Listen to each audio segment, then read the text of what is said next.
Good evening, 49er faithful. Welcome to another Sneakerhead call-in show where members of the channel call in and talk about whatever 49ers topics they want to bring to the table. We always have an overarching theme to the show, and this week's is pretty clear. We've gotten the 53-man roster, the initial 53-man roster, couple of tweaks to the roster, looking like it may be set before week one. Could see a couple of moves before we end up playing Chicago. But my guess would be they wait until after week one to make a couple more moves that involve veterans so that their salaries won't be guaranteed.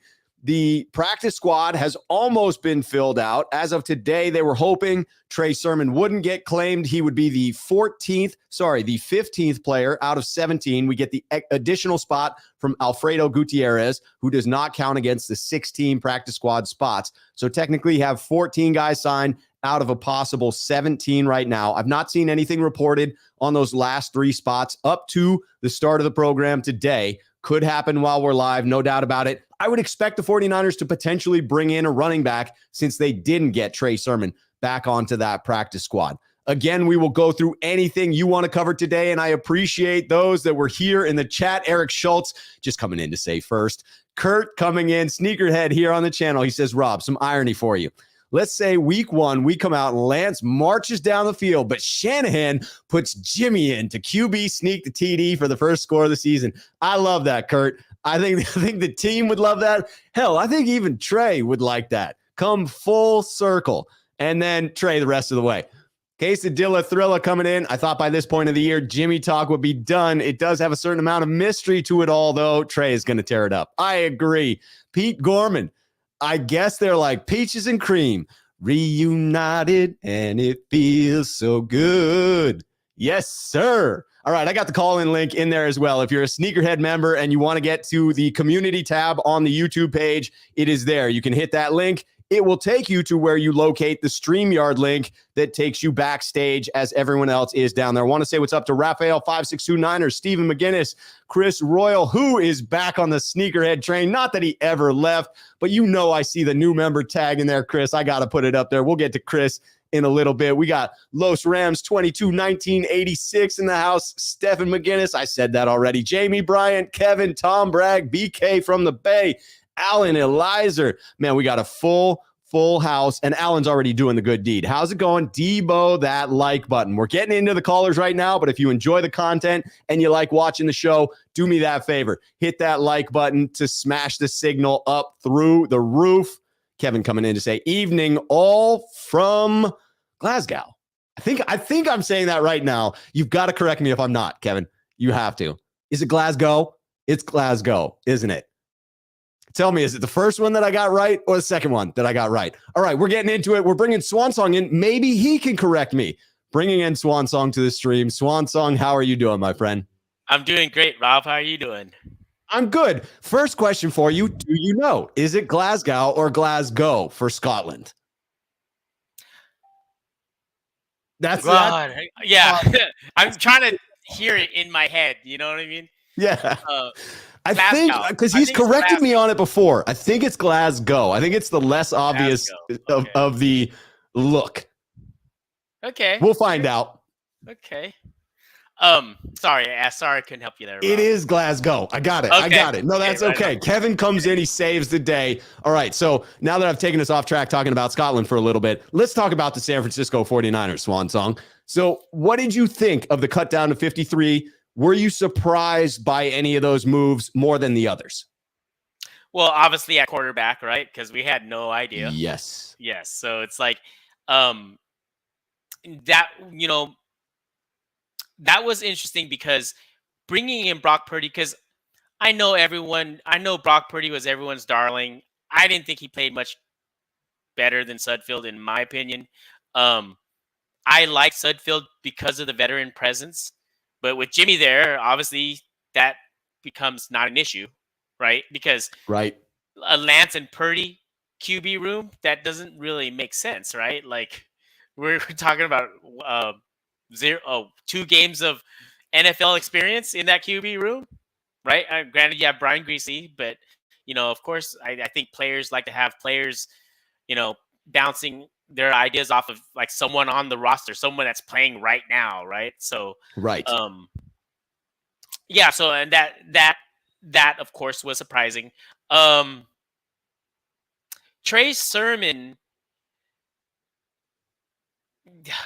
that situation was kind of weird, right? Because it's like, okay, we thought that he might get cut. He doesn't, but then Yeah. he gets cut the next day. And then John Lynch said they had a trade offer for him, which It's is weird. It is from the Eagles, who ended up claiming him off of waivers, Yeah. right? They kicked the tires, they didn't buy, and then when it became free, well, not free, but they came across and just paid the remainder of that salary, free in that they didn't have to give up an asset. Let me ask you this, because you're on that side where you didn't think that Brock Purdy had potentially shown enough to warrant that roster spot. The 49ers have dealt with significant injuries to the running back room before. It felt like they were trying to bolster up against that by keeping 6 running backs, including Juice. They're now down to 5. Would you have preferred that they keep that extra roster spot that they gave to Brock Purdy and instead have kept Sermon? You know, that's a tough one. I think it is, right? I think, yeah, that's a really tough one. I think running backs, though, you can find them, though, right? Dime a So dozen. yeah, like you can find them, and you find a quarterback that you like, that you think that's going to play on time, that's going to play like, a good. I'm guessing Brock Purdy is a smart guy, right? I mean, Yes, most definitely comes across as, he's a 4-year starter. That's great college experience, just, obviously a rookie. Yeah, and then when you see him out there, what I did, not like I like Brock Purdy. I like what he did. I like that he's decisive. I like that, when you see him play, it looks like it's a guy that's played in every situation on the field. Yeah, Like, he looks he's seen it all. competent. Yeah. He very much does remind me of Nick Mullins, although it felt to me as if over a period of time it was illustrated Nick Mullins wasn't worth that third quarterback roster spot. And my fear is that's the case with Brock Purdy. I'm not seeing anything from him to change my mind. He feels like he has significant limitations, but I'm open to the idea that Shanahan knows a hell of a lot more about the quarterback position than I do.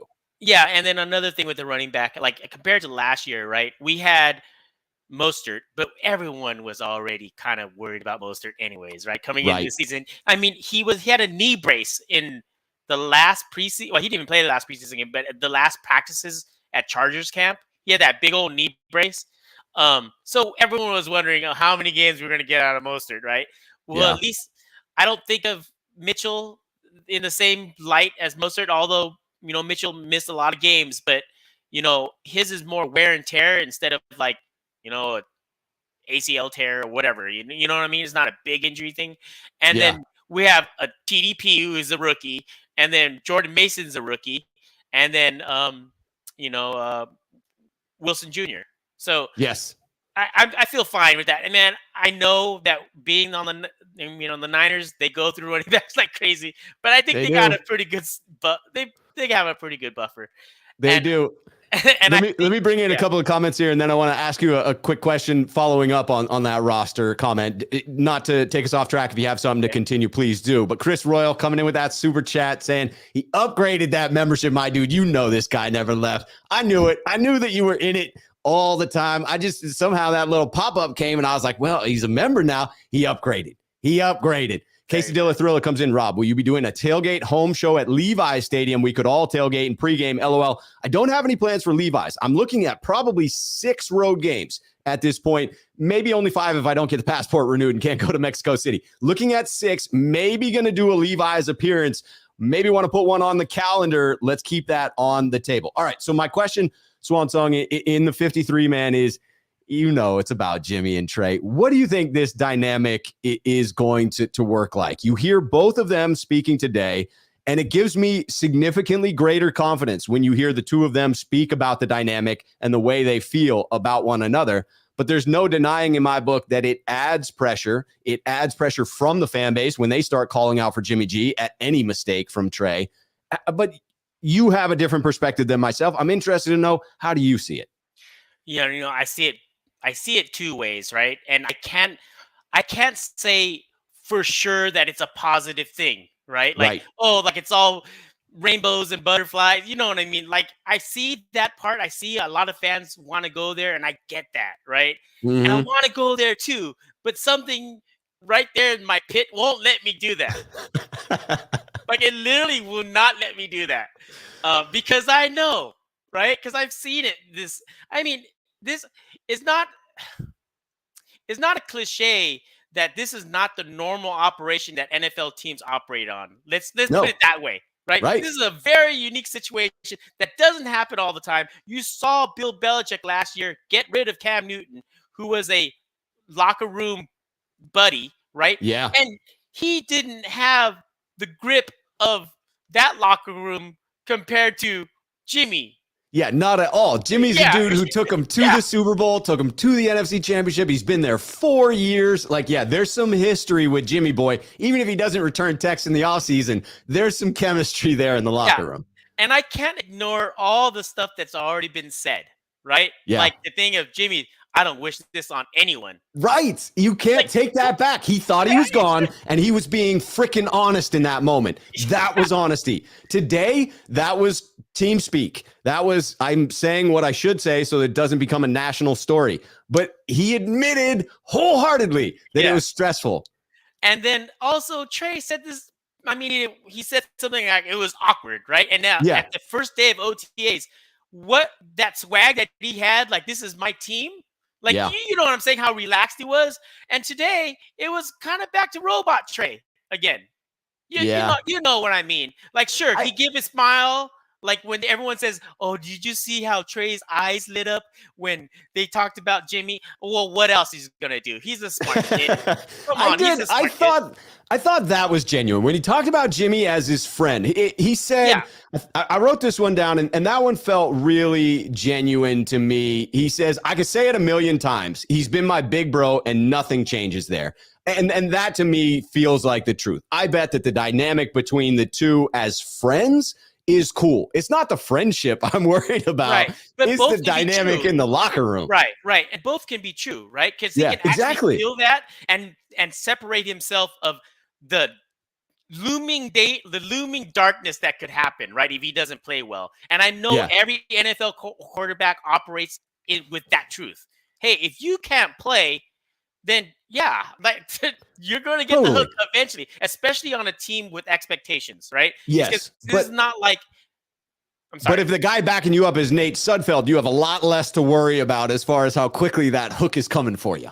Right. And even Yeah. if it was Nate Sudfeld and they were rolling you out, and when you're losing your confidence and all that stuff, maybe that's really bad too.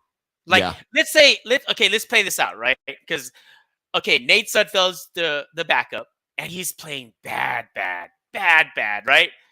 And they just keep him in there, and he's just melting, and the fans are going, "Put in Sudfeld." Like, that's worse, right? So at Yeah. least in this case, and I hate to say it, at least in this case, they could do something and they put Jimmy in. God forbid. That's I do not want this to interesting. happen. Okay, so let me summarize this if I'm hearing you correctly. Like if Trey's having a colossally bad game, this is all hypothetical, nothing that we're wishing upon the Niners, nor on Trey, nor what we're predicting. If Trey's having a bad game, and in this hypothetical, Sudfeld's still his backup, and Shanahan gets to the point where he has to pull the trigger and pull the hook, now it's like, dude, you just pulled him for Sudfeld? For Sudfeld. Like, Yeah. that would be chaos. Whereas if you pull him for Jimmy, it's like, you could still put him back in. That's an interesting angle, Swan. Like, it's a less detrimental hook at that point. Right. But I'm talking about it. I'm not talking about game one here. I'm talking about where it's 2-5, or whatever. Yeah, where the season's on the brink. Yeah, the season's on the brink, or 3-5. Yeah. I don't know.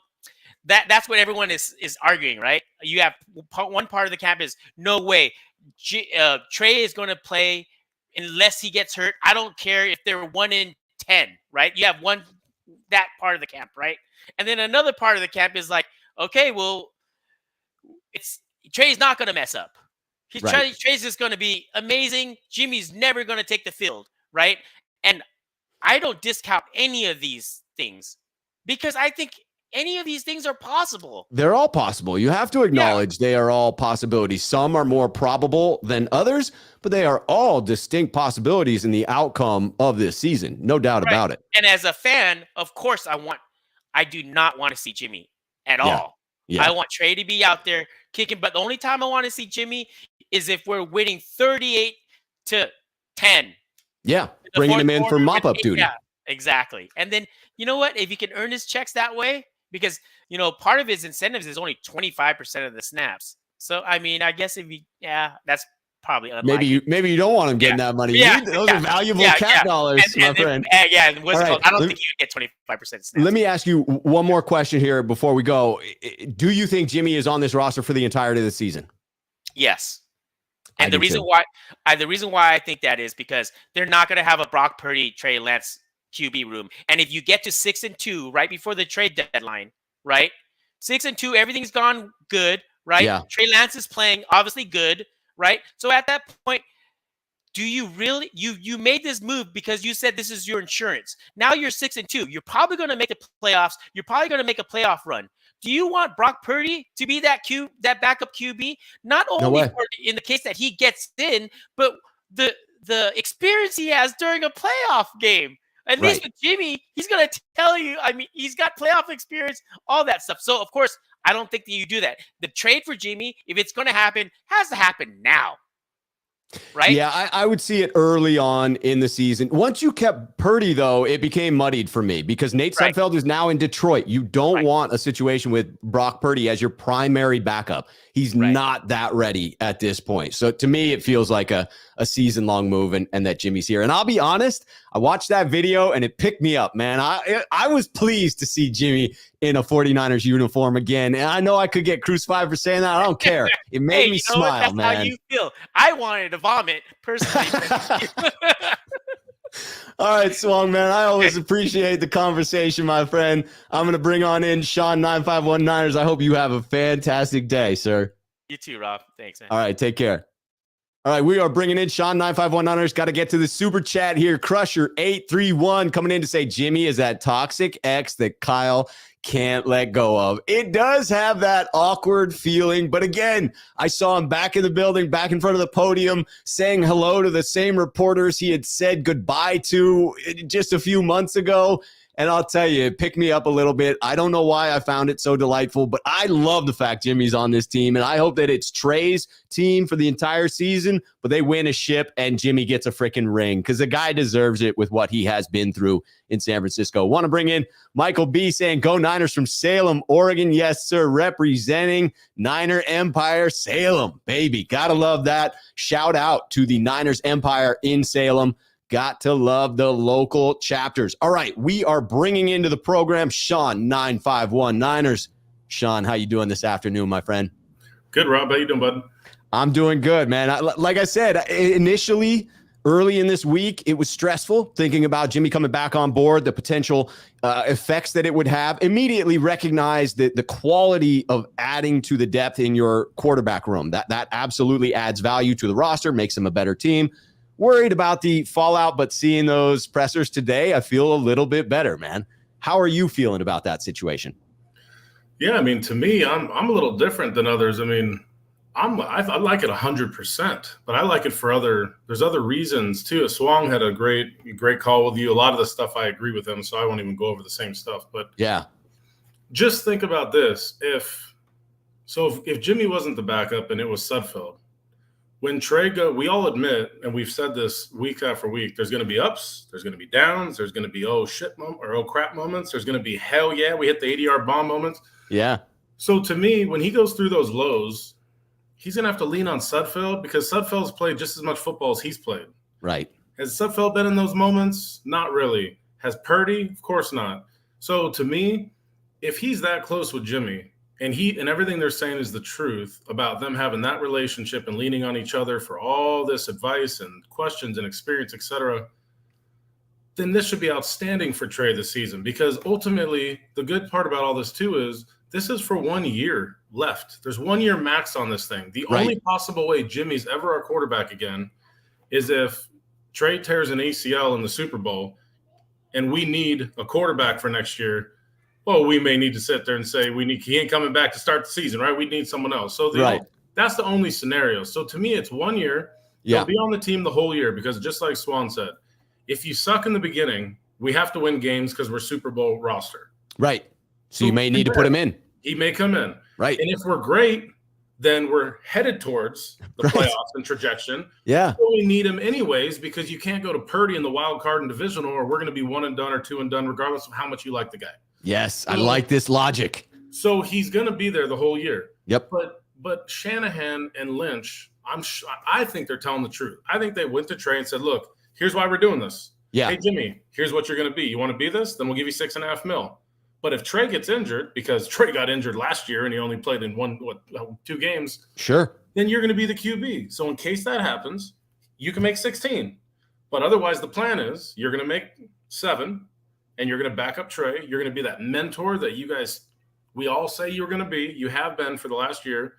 Do it again for us, please, and rehab, and do not practice squad, but do the second team reps, possibly practice squad to get him more reps, Jimmy's arm. Because at the end of the day, we want Jimmy to be 100%. Because if we need him, we want him 100%. So absolutely. There's no downside to this to me. The money's perfect. Sudfeld, $2 million, go to Detroit. That's fine. Purdy, if I'm Purdy, I'm like, man, I'm Mr. Irrelevant. And I literally was able to hit this 53. And the only reason I hit this 53 is John Lynch said on his presser in the draft room, hey, we did it because we knew if we let him go, he was going to be scooped up in a heartbeat. We can't let a guy like that go. Well, guess why you can't let him go? Because he's your backup quarterback next year. Right. Because Jimmy's not going to be. He'll be gone. And the only way Trey's not there is if he's flat out injured.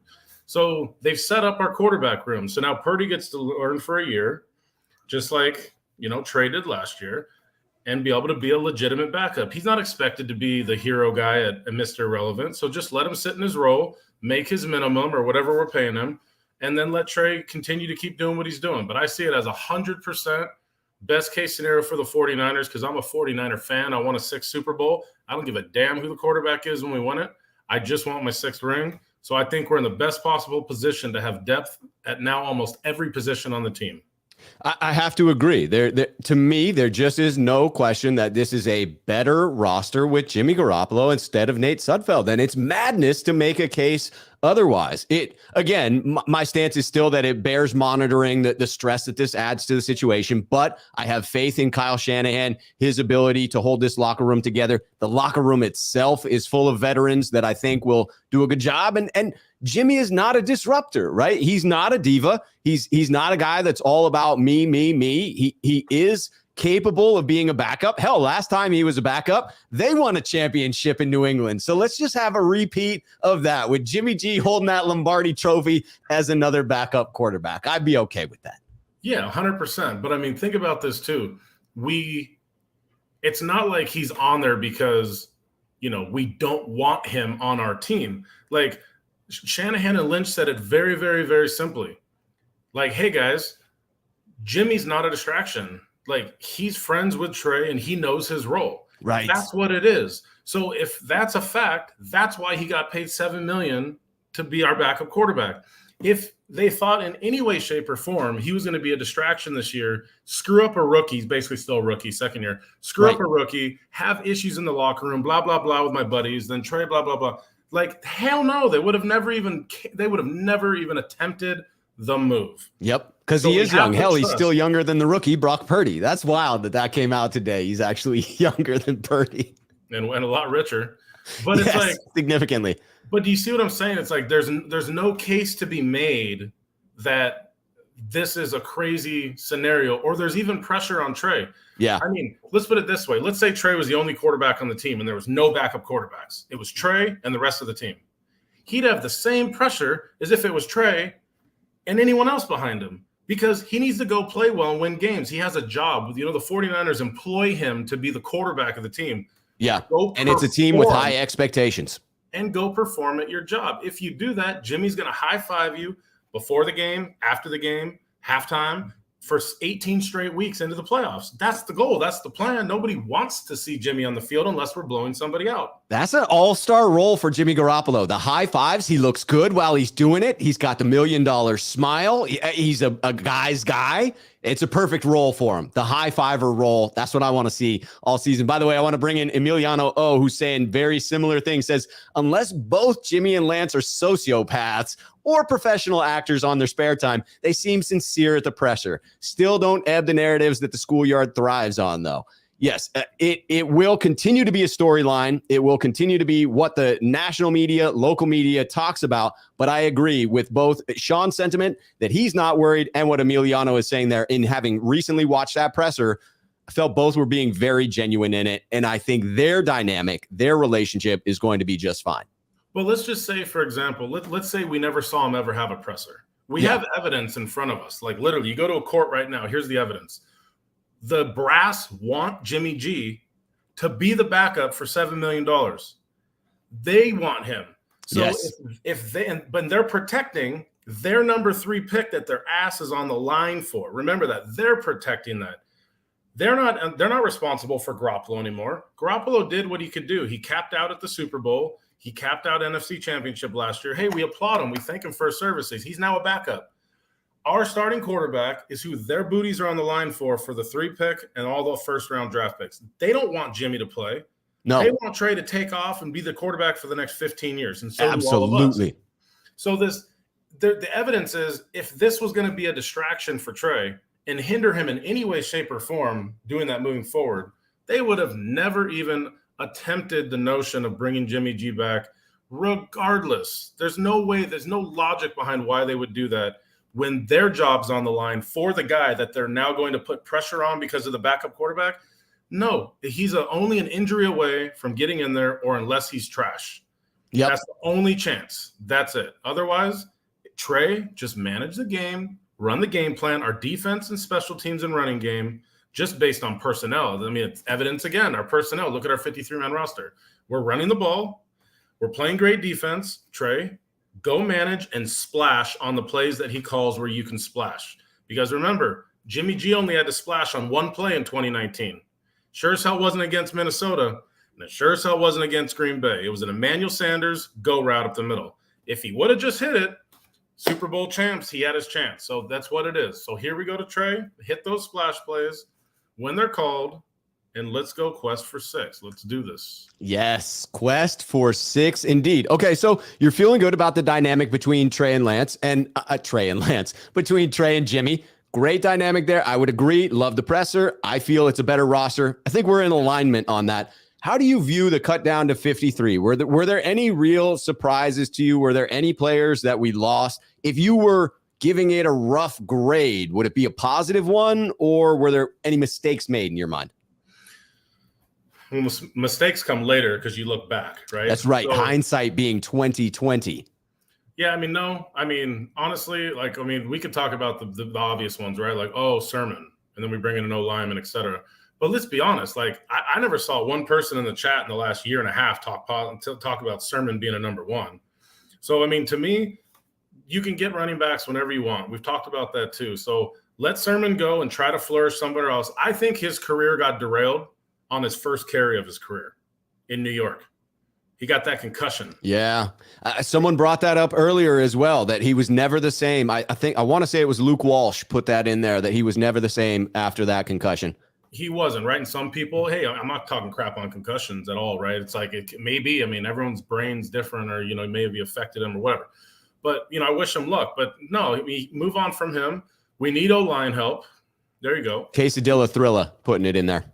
Yeah, you're exactly right.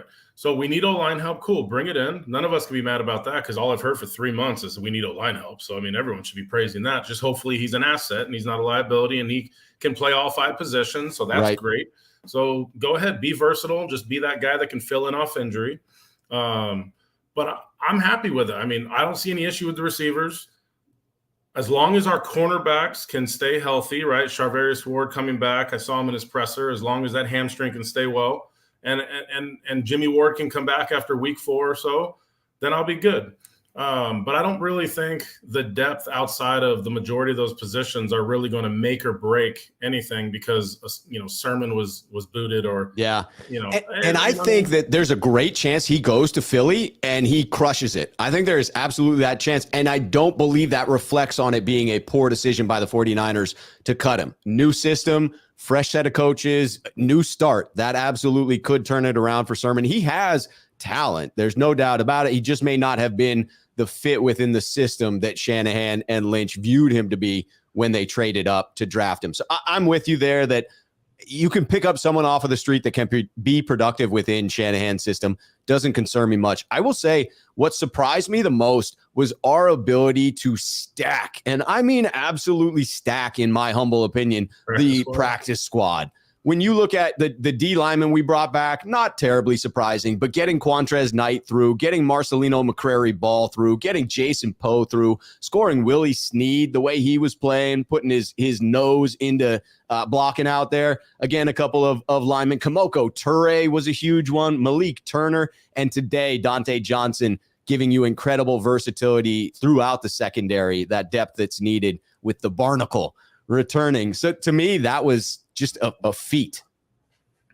Yeah, no, I mean, I agree. I'm happy with that. I mean, especially those guys have to be happy. I mean, the style of, you touched on it earlier when you're talking about Sermon being successful in someone else's system. 49ers by nature, I mean, we all hope it never happens, but unfortunately it happens almost every game. Dudes get injured. We play hard. We play hard. I mean, our defense plays fast. Our offense plays heavy and smash mouth. You don't just walk out of those games, unscathed and just, on to the next game. It takes an incredible toll, hence why playing 17 straight weeks last year to end the season, it looked like that at the fourth quarter of that NFC Championship game. So when you're on the practice squad, you most likely are going to get called up if you become a stud. Yep. I mean, if you're not, then guess what? You deserve to be only on the practice squad. But if you really believe you got a shot and you almost made the 53, you're probably going to dress at some point during the season just because. I mean, things happen all the time, especially in the crucial positions, the trenches, fullback, and where there's a lot of collisions, linebackers, CBs. So I think we're really good there. But ultimately, I just think that Kyle has his thick playbook that Jimmy's finally going to look at. And I think he's going to, I'm telling you right now, here's the part to me too, that I think is like Trey has the ability to go take it by the horns, or he has the ability to look like absolute crap because of our schedule. You cannot go into Chicago and suck. You cannot play Seattle and suck. Okay. You have to be 2-0. So Trey, you have to be 2-0. The period. I'm going to say that. Capital letters. You have to be 2-0. And you don't have to win the games, but you sure as hell better not put us in a position to be losing those games. So that right there is pressure in itself. 2-0. Yes. Then you go to Denver. We're a better team than Denver. We may not have the better quarterback than Denver. Sure. But a better team. Just play well. Just play well. That's all I'm asking. Rams, go play well and win that game because you're better than Jimmy G, right? Because he's right there. He beats him all the time. So go play well in that game. Then you have 2 more games against Duck teams, Atlanta and Carolina. Go win those games because we should go into the bye 8-1. 8-0, 7-1, somewhere in that range, just based on the schedule. Yeah. I mean, really, we should. We have that good of a football team. We should, right? So, I mean, hey, Jimmy was 8-0 in 19. No one thought he'd be 8-0 in 19. So, I mean, play good defense, run the ball. Yeah.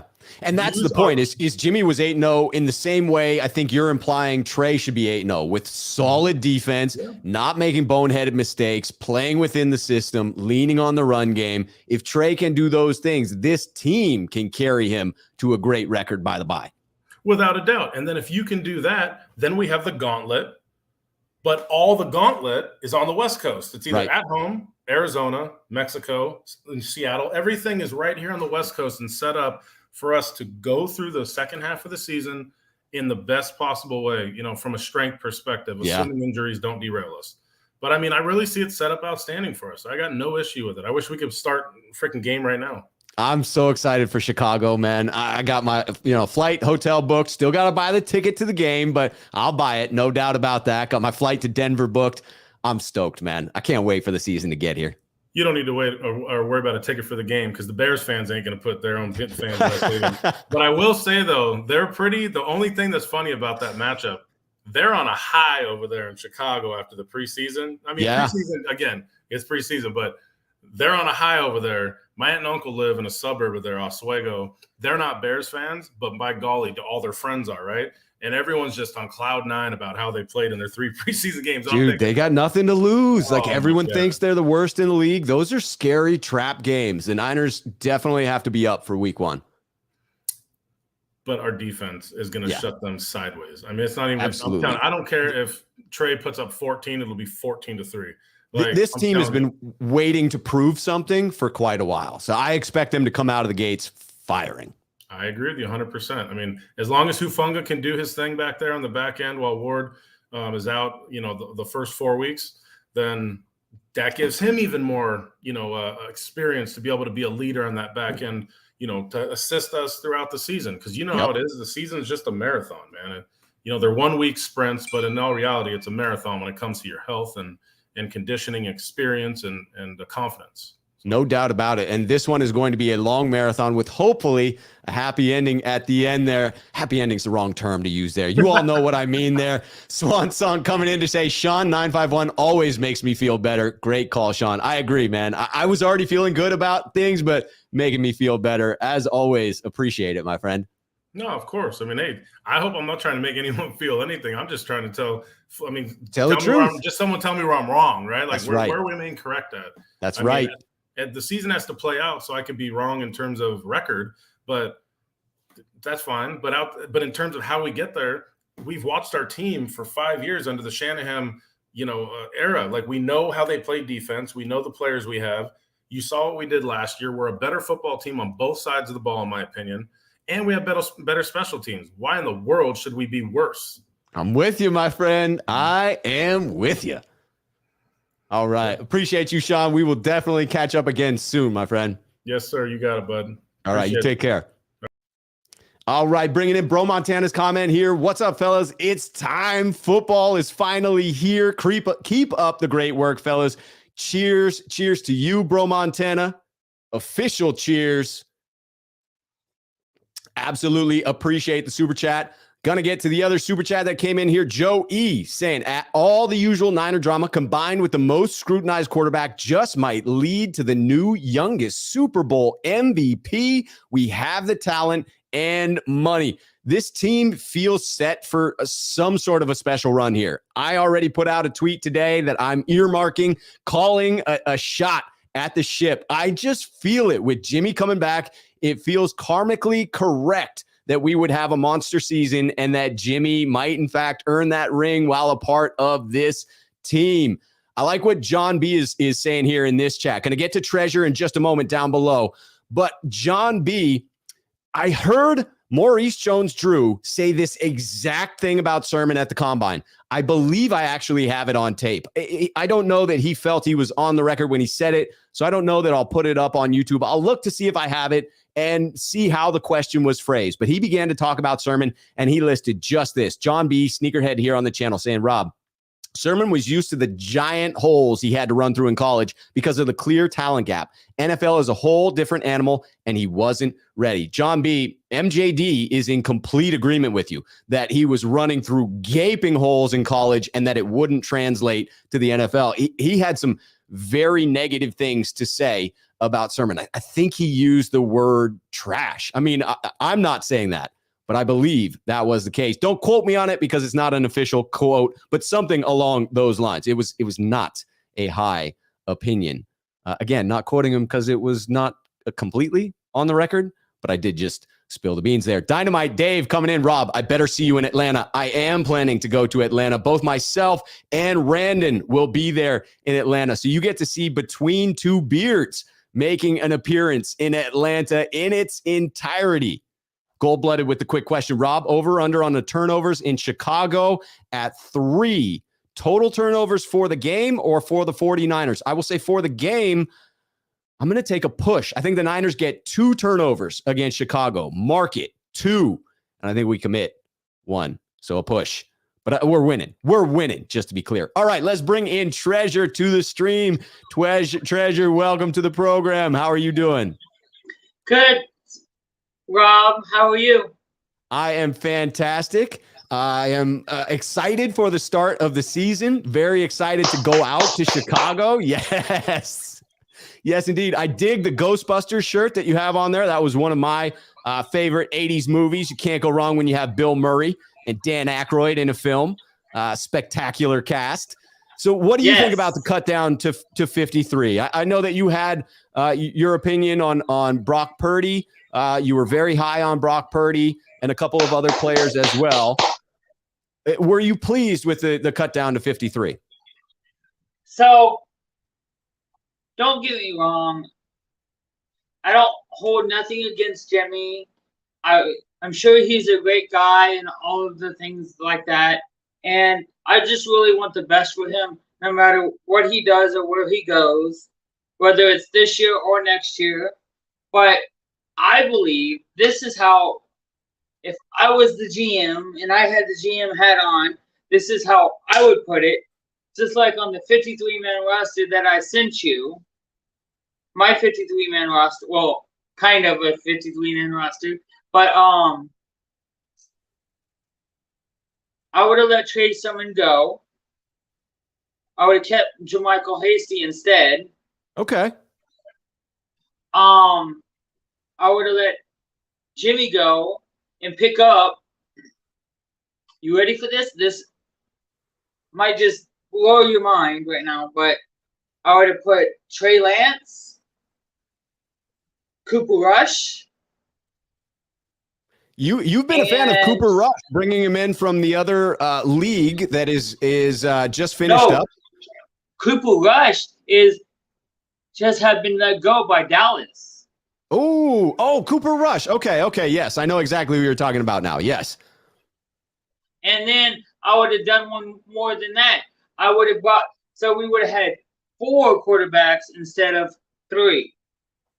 So the other quarterback I would have called on to get rid of Nate Sudfeld, to ship him down to Detroit or wherever the heck he wanted to go, because I didn't feel that good about Nate Sudfeld in the first place.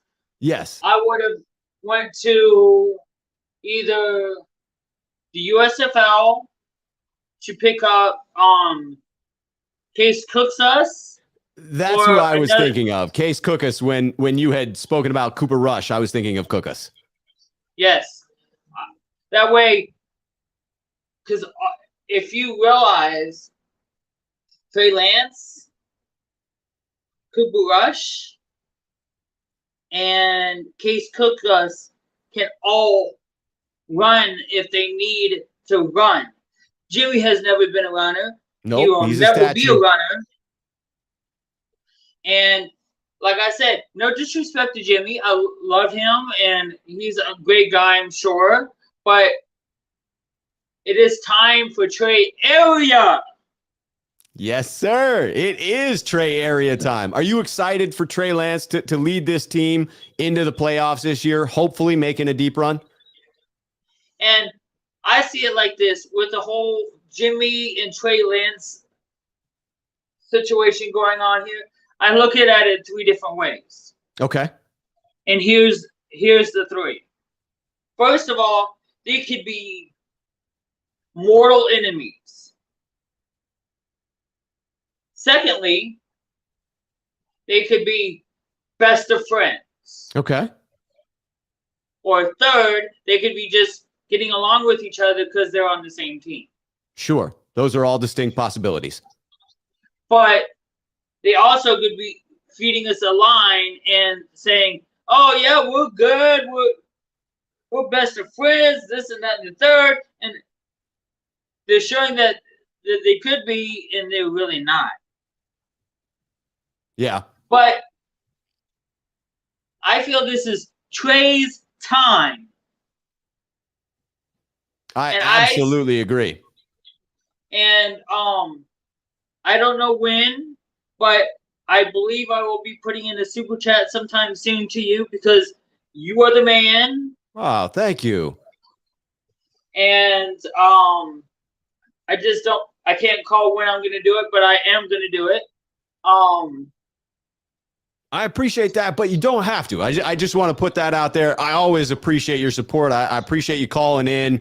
I appreciate, you reaching out. Absolutely do. But don't feel obligated to do that for sure. Oh, I know I'm not obligated to do that for you, but I know all the great content you bring, and my girl says that I wear a smile every time I get to be on your show. And she sees the joy it brings to me that I get to be on your show and get to talk football with a guy that knows his football as well as I do. Well, you just brought a smile to my face in saying that, so I appreciate it. It's always a pleasure having you on here. Also, just to let you know, what did you think about my 53-man roster picks? I mean, there were absolutely some creative solutions in there, right? I mean, names that I hadn't thought of. I was pretty pleased with the way in which the 49ers built their 53-man roster. So the differences between the two were areas I wasn't in complete alignment. But I think they did a great job in putting together the roster, a spectacular job in putting together the practice squad. No doubt about it. And I can't wait for the season to kick off this year because I know it's going to be fire. It's just, and I'm sorry that for the other questions that I asked you. No, quite all right. Quite all right. Treasure, I always appreciate the calls. No need to apologize. Okay, but you are the man. You still belong on Mount Rushmore. Well, thank you very much. I'm going to go down to take the next call. We got Chris Royal coming up, but I appreciate you calling in, Treasure.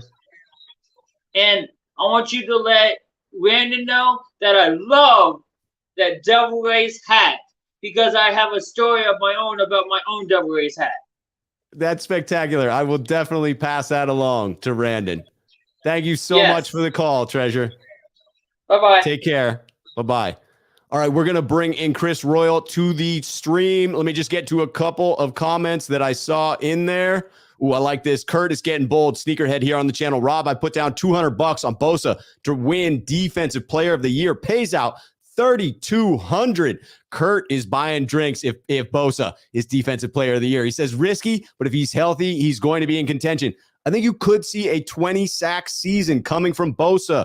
Absolutely is possible. And we got Charles Alt coming in here. Rob, what's up? So what's your thoughts on the Jimmy press conference after practice today? I loved it. It had me smiling. Jimmy in a 49ers uniform. He looked genuine. Trey looked genuine. It seemed like they were both comfortable with the dynamic. It made me feel better about the situation. And we also have a switch here for Swan Song, switching up the membership as well. Want to call that out. First one to do it today was Chris Royal. We're bringing him in, but Swan Song says had to get the platy. Had to get it. Bringing Chris into the stream. Chris, how you doing, my friend? I'm doing darn well. How are you? I'm doing very well. Very excited for, excited for the season. Admittedly nervous, even though I'm feeling good about the Jimmy Garoppolo-Lance situation. It does add a bit of excitement that I wasn't anticipating. That's for sure. Yeah, I definitely wasn't anticipating it either. And No. I think both their comments are, about each other are genuine. They seem like, both seem like extremely good human beings. So I don't think that's going to be an issue at all. It's just going to be, the other stuff that's going to be the issue that we'll have to deal with throughout the season. But yeah, for sure. After every game will come questions about it. At least one, right? We seem to have a media pool that, well, they know what the people want. Like, let us not blame the media, because it is truly us as the fan base that show the media what we want, and then they just provide it. And so we have eaten up Trey versus Jimmy content continually, and that's what people will continue to put out so long as it's relevant. Yeah, it'll just, it'll be loud when, Trey struggles, which he undoubtedly will. I mean, Mm-hmm. he's young, so it's gonna happen. No doubt. So I have to push back about I think this whole move, right, to keep Jimmy on the roster, I really think that the 49ers are hoping that somebody gets injured and then they can pass him off to another team. I really do. You think that is a hope or part of the plan? Would you say that like they're like, hey, if Jimmy's our backup for the entire year, that's great, and we've got this contract that makes it more palatable for a team to come in and swoop him up, so hopefully that happens. Yeah, that's exactly what I think they're banking on. Look, I mean, if Jimmy's obviously a better backup than Sudfeld or Purdy could ever be, he's a good quarterback. So I do think that they are hoping that there is an injury to where they can possibly move him on. I think Jimmy's hoping for it too. In his conference, in his media press conference, he, when he talked about the Niners, he was very like, you could tell he didn't really want to be here, but this was his only option. He did make that clear. I interpreted it as him not liking the other options more, right? He was like, yeah, we were in conversations. I think I got it. Oh no, I took a screenshot of a tweet that someone had put out there. Let me pull this in. It said, Jimmy G had other suitors, but chose the 49ers. And this is the quote from Jimmy. Seeing the other opportunities that were out there, you weigh pros and cons of everything. Trust me, there was a lot of back and forth going on with other teams and what I wanted my future to look like. This is what I wanted. So I got the sense that this may not have been the ideal situation, because he literally said that. This isn't the ideal situation, but it seems like it was the best of the options available to him. Right. And I mean, if most, teams that they were talking to is trying to bring him in as a backup for like 2 or 3 million. I mean, if 49ers are coming to you for a backup position for 6 million and you have a chance to possibly start because, like we saw last year, Trey Lance did get injured. So Yes. There is a chance that he could possibly get injured. If you are going to go into a team as a backup with a chance to possibly start at some point, why not like the team that has probably the best supporting cast around you to make you look as good as possible? Sure. So now, what if that happened? What if a team comes along and wants to trade for Jimmy Garoppolo to that point of the 49ers? Let's say it's early in the season and maybe they're struggling a little bit. And you're saying to yourself, do we now need this asset just in case so that we don't have a lost season? You think they're ready to roll with Purdy as the backup, or would they then go out and potentially swoop someone up off the street that's more of a veteran, like a Josh Johnson if he becomes released? I don't know if he made the 53-man roster where he was at, or if he's on the practice squad. But there would be candidates out there to bring in someone more experienced than Purdy if you wanted to. Or do you think they'd be comfortable rolling with Lance and Purdy in that hypothetical? I think you would just run with Lance and Purdy in that hypothetical. If a team's coming to you with a second round pick for Garoppolo, that's better than what you're going to get next year if he stays on the team and happens to go into another team. That's true. You're going to get a late third round compensatory pick. So if they're coming at you with a second round pick, you let him go. And you ride with Trey. And if he struggles all season, yeah, people are going to be pissed, but that's the process. Yeah. You gotta let the kid play and you got to let him make his mistakes. And that's the only way that you grow is by making the mistakes.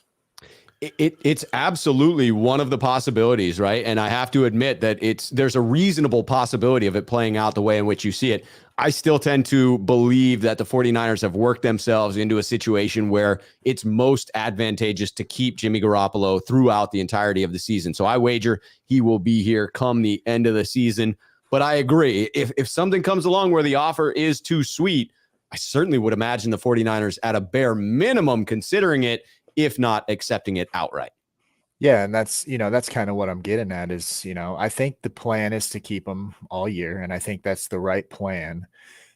But if something comes up to where you can get a decent draft pick for him, you've got to pull that trigger because, you're not going to get anything better.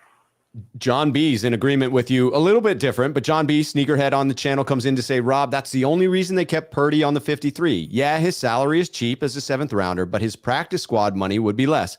Nobody was going to pick him off waivers. Niners still want to unload Jimmy G. So John B making that case that, as you're saying there, they kept 3 so that they could, in fact, unload one of those quarterbacks and still have 2 on the roster there. Definitely a possibility. I see it as less likely than probable, but I love exploring these possibilities because that's the fun about talking about these circumstances, about trying to prognosticate is like, what's your logic behind the decision and what do you believe is going to happen? I feel like you laid out your case very clearly here, Chris. How do you feel about the construction of the 53-man roster as it stands? Any surprises to you? Anyone that got cut that you wanted to see make it, or was it a fairly predictable 53-man to you with a couple of tweaks here and there? Yeah, I mean, I want to say it was predictable, but I'm not surprised really by any of the moves. Yeah. I was hoping we could, maybe keep Poe on the 53-man roster, but there's a whole lot of people that are smarter than me that are figuring out this, the 53. So right, I'm with you on that, my friend. I'm with you on that. I'm not going to argue it too much, but yeah, I mean, I'm glad that we got, let Sermon go. I mean, I'm rooting for the dude, but I wasn't feeling it. Like anytime he ran, he wasn't, seeing the holes. His vision was, I mean, he wasn't very good. Averaging 2 yards a game this preseason, or 2 yards a carry this preseason. It wasn't very good. No.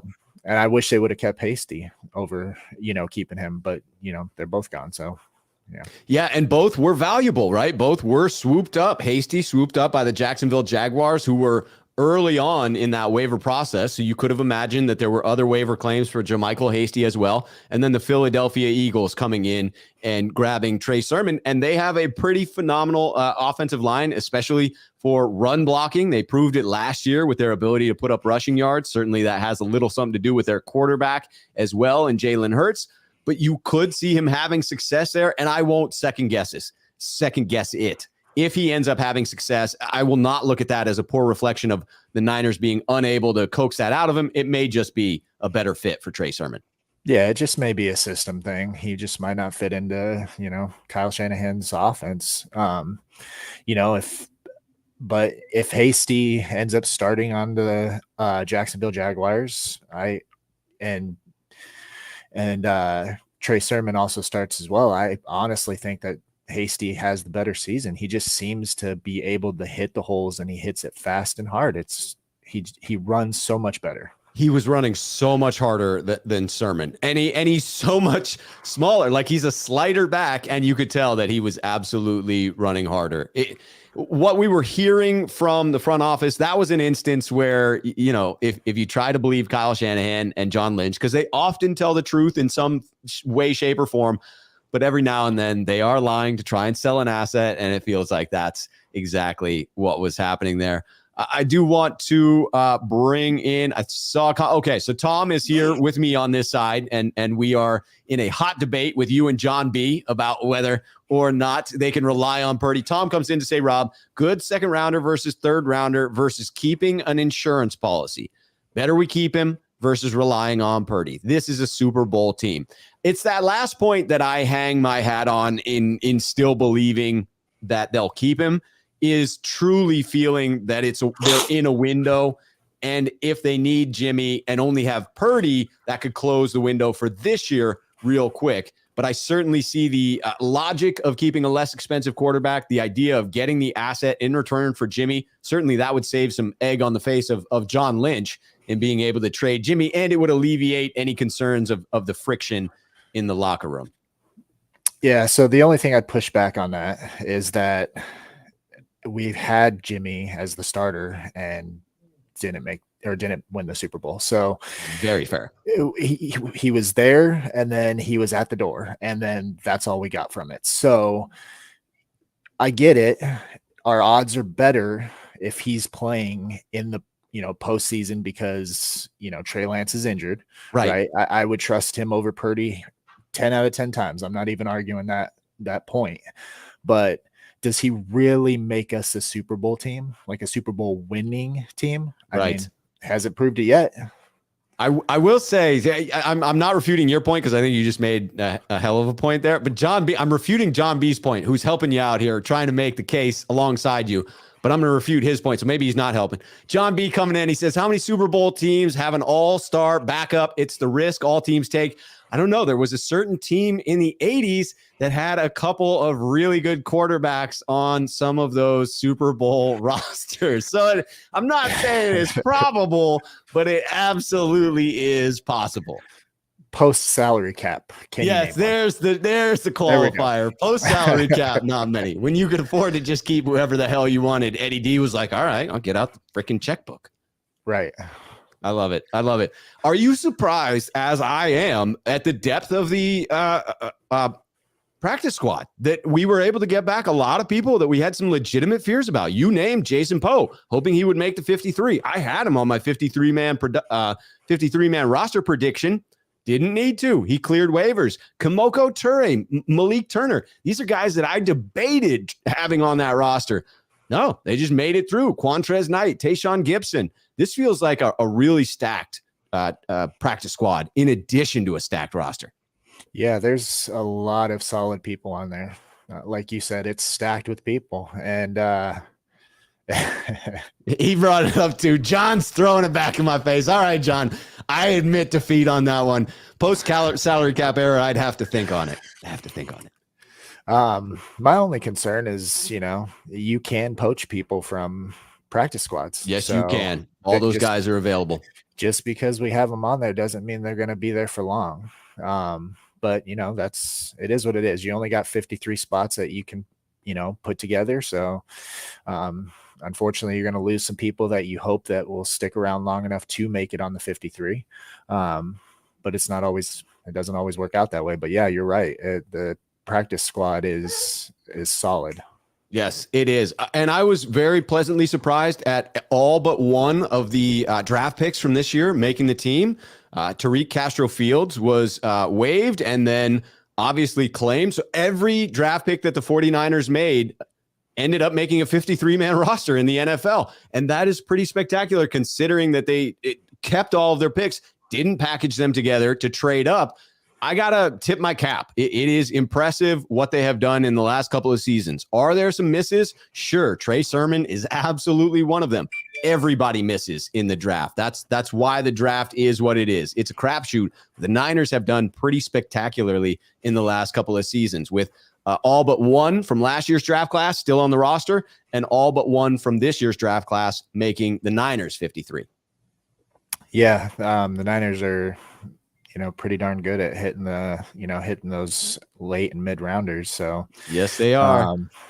They even talked about it in their press conference. So, you don't always want to rely on that, but I mean, I think most teams, they'd rather hit on a bunch of later round pick guys than just always, nail one and then not, get anything else. Like, I mean, we constantly have depth. So, Yes, we do. I'm loving the comments on the practice squad. Swansong, our practice squad looks pretty crazy. We've got one person predicting that our practice squad, where did I see it? Jimmy, QB3, our practice squad can beat the Bears. We got to be careful of that kind of attitude because that is, that's a little overconfidence. But I also got to give it to John B., who's pulling the Costanza move, leaving on a high note. I just conceded that previous argument to him, and he says, all right, got to bounce, guys. Great show. Until next time. That's a Costanza move right there, John B., leaving on a high note. I respect it. It's a hell of a move. There's a reason Costanza absolutely did it. And now we have the FBI in the chat there. Got to love that, saying, talking a little bit of trash, but not too much. I'm going to keep my eye on the chat here, Chris. Got to keep my eye on the FBI. Sometimes you can trust them. Sometimes you can't. Now, what else are you excited for? Are you looking forward now to week one? Like, have we finished the offseason activities? The Jimmy G, Trey Lance thing is playing out as it will on to Chicago. Is that where the mindset is now? Yeah, that's where my focus is. We're in that little, that week leading up. So I'm, getting stoked. excited to watch the Chicago game, and I think it'll be a good game. I think Fields is definitely improved. So the team doesn't scare me. His athleticism is a little concerning. Yes. Because if our defense is weak at one thing, it's containing, mobile quarterbacks. And when they get out and about and can make plays, which Justin Fields is very good at doing, he can carve you up pretty quickly. Absolutely, especially if it's a low-scoring contest where one or two Houdini plays by Justin Fields could be the difference in the game. So I agree. That is something to keep an eye on. I think the Niners cannot be overconfident, have to come out of the gate firing against Chicago. Very important to get that win, come back home and defend home turf against the Seahawks in week 2. You just got to get Trey off on the right foot. I am not particularly worried about this team. I do have faith in the locker room, in the coaching staff, and in Trey himself. But if we get off to a slow start, that's a worst case scenario. The wheels could come off. The crowd could get very loud. It could become very stressful. So I'm with you that first game, very important. Yeah, those, really the first two. I mean, I think, Trey Lance is still going to be trying to find his footing in those two games. And we're going to need the defense to really step up, which I think they will.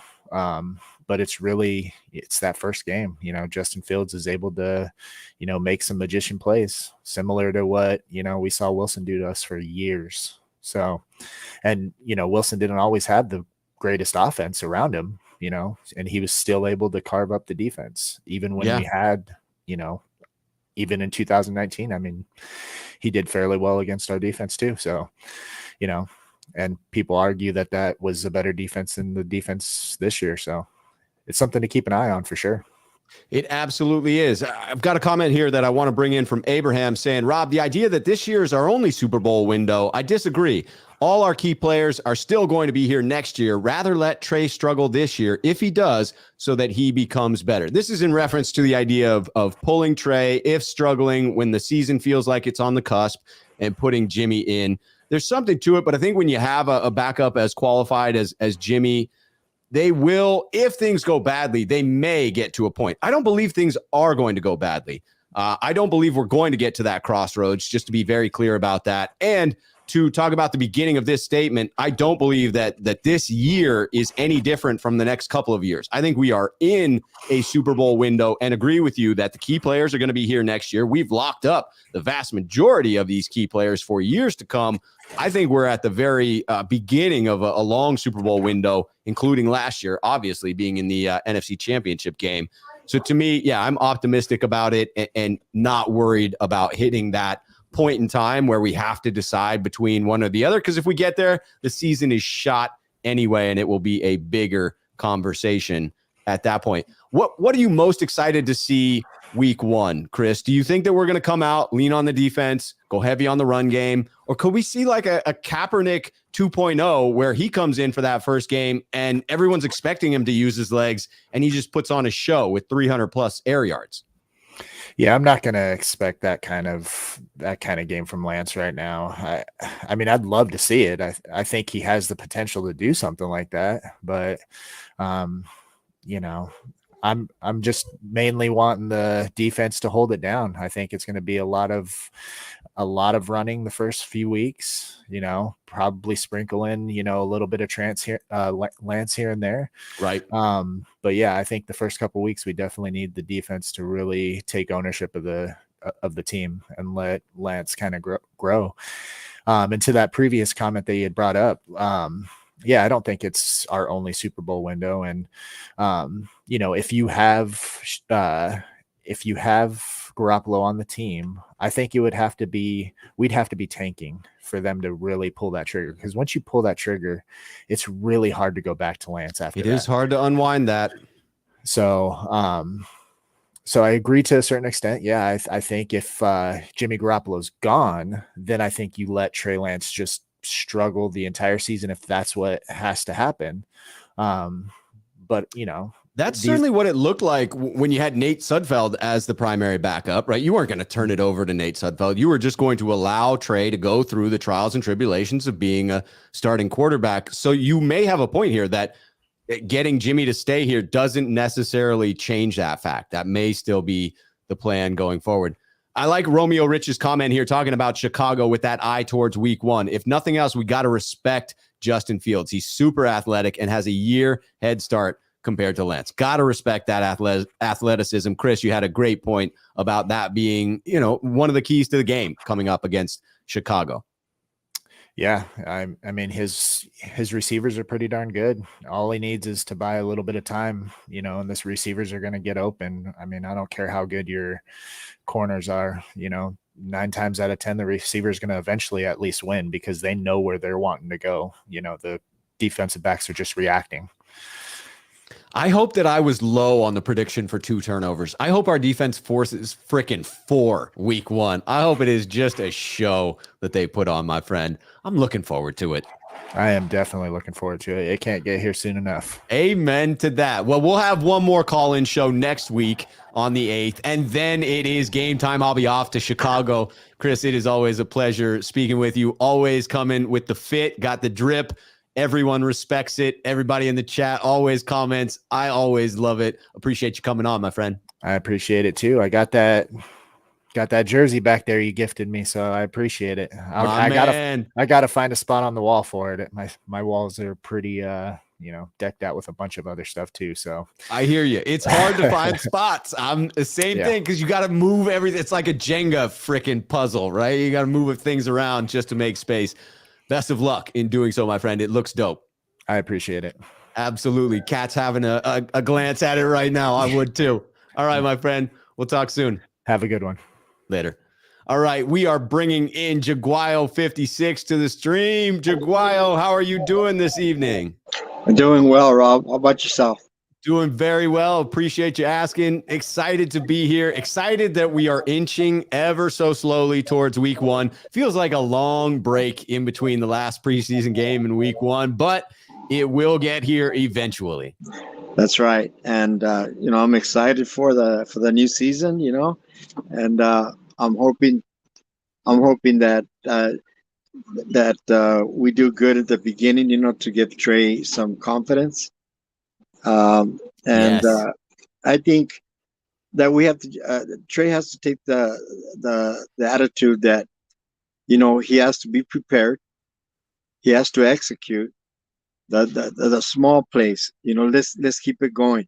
We want to do, eat up the clock, those kind of long drives that gets our defense, keeps the defense ready to go. And so I think that, with Jimmy there, I think it's a win-win for everybody. It's a win for Jimmy. It's a win for the Niners. It's a win for Trey, because regardless of what some people think, I think they are close. I think they do like each other. And I think, like Trey said in the presser, that Jimmy's a resource for him. Yes. And he's going to lean on him. He's going to tell him, Jimmy will tell him, look, if this happens, look at your other receiver, or throw it to the running back. He'll explain it to him. If in the middle of the game, if he's seeing something, he'll be able to relay that to Trey. So I think that's a good resource for him. I do too. And I think when I look at the dynamic between Jimmy and Trey, and I combine that with my belief that it does add to the pressure, acknowledging that it does, I don't think it comes from their friendship. I am with you in lockstep that it's very clear that the two of them have a healthy dynamic, that they respect one another, that they're cordial to one another. And it would appear that they are, in fact, friends, especially with what Trey is saying about viewing Jimmy as kind of that older bro.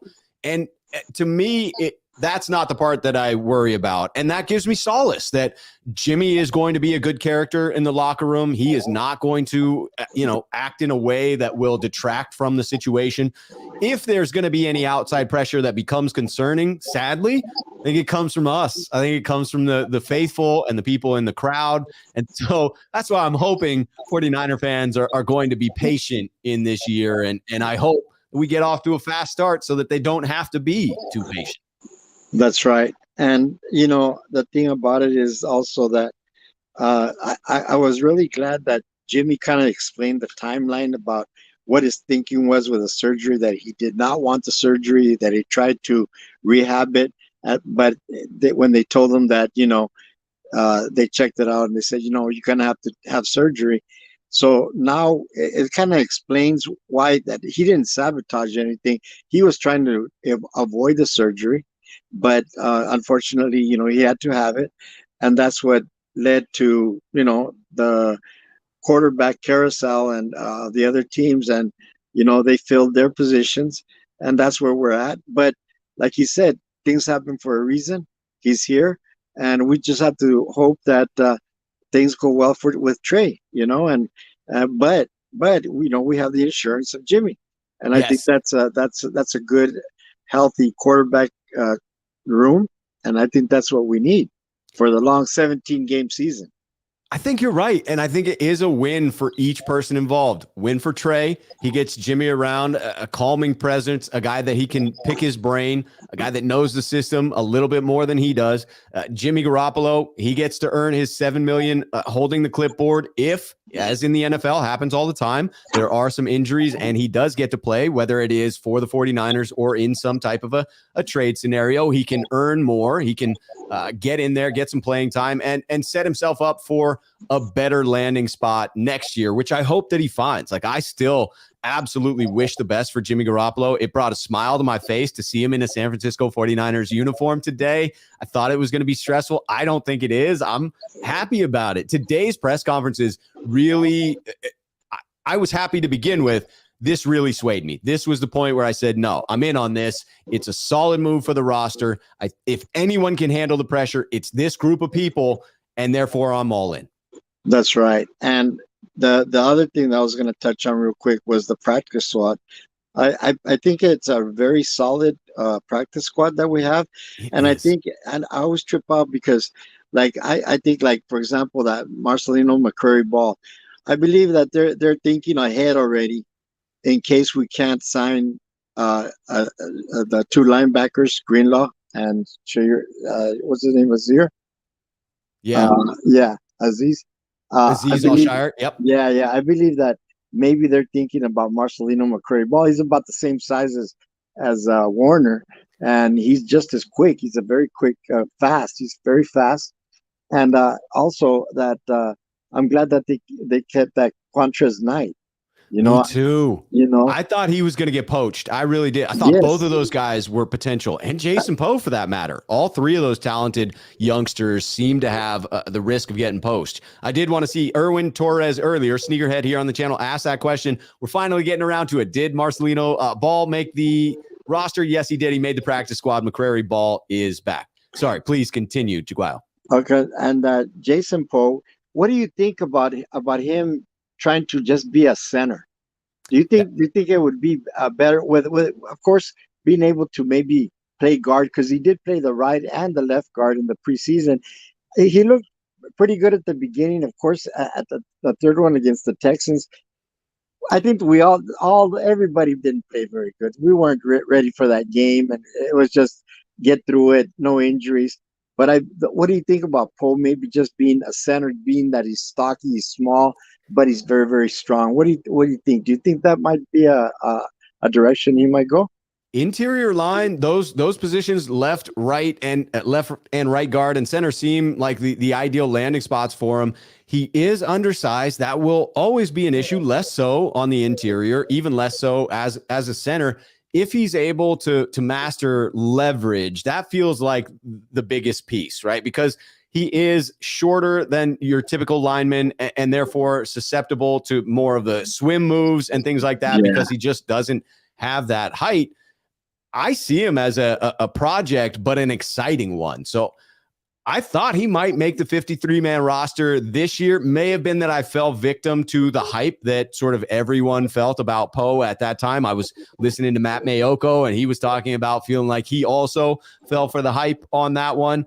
But we fell for the hype because there was something there on tape, right? There were quality reps where it was very clear he belonged on the field. He just might not be the ideal size. So to me, center could be where he ends up there. It felt like Zakel was kept around because he has potential to be a center candidate. And then the gentleman that we claimed off of waivers from Cleveland also has some center experience there. So we at least now have options. That's for sure. Yes.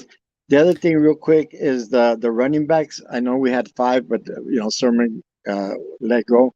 Right. And but the 4, I mean, the other was it last year or the year before?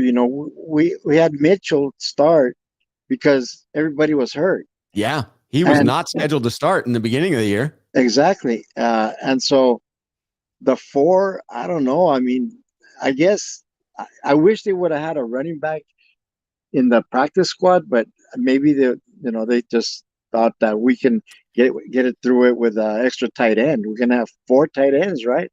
Yeah, we have 4 on the 53-man roster. I fully expect them to sign some running back to the practice squad. I've seen people float the name of Marlon Mack because he was released. Yeah. That seems like a suitable guy to throw there on the practice squad. Certainly was productive in Indianapolis. They admitted, Matt Barrows reporting that the 49ers fully intended to put Trey Sermon back onto the practice squad if he did, in fact, clear waivers. So my expectation is that one of those 3 remaining practice squad spots goes to a halfback, because I'm with you. You can't go in with just the 4 halfbacks on the roster and juice and not think that you might get into trouble as you did last year. What about the safety? The safety position, we only have 3. I mean, that's pretty thin. Or are they dependent, do you think, on somebody else, or what's your thoughts on that? My view on that is that they will reconcile that roster spot after week 1, that both of the players they might want to bring in, whether it be Jaquiski Tart or Tayshaun Gibson, who is on the practice squad, both of those guys being vested NFL veterans. If they're on the roster for week 1, their full year salary becomes guaranteed. If they wait until after they play the Bears, they can bring them on and just pay them individual weekly game checks for each week they are on the team. With the fact that Jimmy Ward's most likely coming back week 5 or somewhere around there, that feels like a move they might make. Again, it does go back to don't underestimate Chicago, right? I've been waiting to put in this James Williams comment. He says, Rob, we're overlooking the Bears running. Montgomery is no joke. So this is my sentiment is do not look past Chicago. If you need to bring in a safety at this point, let's do it. Let's not hamstring ourselves believing that we're playing lesser competition and say, well, we'll take care of it after week 1. Got to win against Chicago. You know what they say on any given Sunday. That's right. You gotta go take a snap by snap. Do it, execute every snap. The other thing I just want to leave you with is today is the number 10. Okay, Jimmy is backing up Trey. Yes, and there's 10 days before the first game. I'll take it. I'm just gonna leave you with that, and thank you very much for always being able to talk to you and love the show, of course. Sneakerhead for life, and you take care, stay blessed, and hope your family stays blessed. Thank you, Jaguayo. I always appreciate your calls, always enjoy speaking with you, and I hope that you and your family stay blessed as well. And thank you so much for the well wishes. Okay. Good night. Good night, Jaguayo. All right, we have come to the end there. Appreciate Chris Royal coming in to say in answer to the power ranking in the NFC, it was a question from Kirk. Chris coming in with the answer. ESPN currently has us ranked 7th. That is not high enough. Kurt coming in with that question says now Niners power ranking in the NFC. I'd have to look at ESPN's. I'm putting us in the top 5, though. No question in my mind. Top 5 in the NFC. Top 3 for sure, maybe higher than that. And then I completely agree with this one from Kurt saying ultimate fantasy sleeper Mason for long-term leagues could be interesting to get in now. Could even be interesting as a sleeper for this season. I did just go in and swoop him up in a league where he was, well, he's available in all our leagues, but I had someone I put on IR and I went and swooped up Mason in there because I want to see that guy out on the field. Anthony Lynn wants to see that guy out on the field. Absolutely appreciate it. Dizza Scraps coming in to say, smash that like button on your way out. This was a fantastic call-in show. Always appreciate everybody who is here, whether you are here as a member of the Sneakerhead Crew and you support the channel in that way, whether you just subscribe to the channel, or if this was your first time watching. I love all the people throwing in the chat, keeping it positive. always putting the relevant comments in there, staying on track, on target. I appreciate you all. And I agree with Raphael 5629ers saying great show, Rob and Sneakerheads. I absolutely believe it was a great show. And to Glasgow, Kevin, cheers, guys. I will be back tomorrow trying to do the show with Jackhammer. Always got to look on Twitter for the start time of that one, or you can hit the notification bell on this channel. We'll be looking at that 3 or 4 o'clock hour for tomorrow's show with Jackhammer here on the channel. I will be back. Until then, cheers, faithful.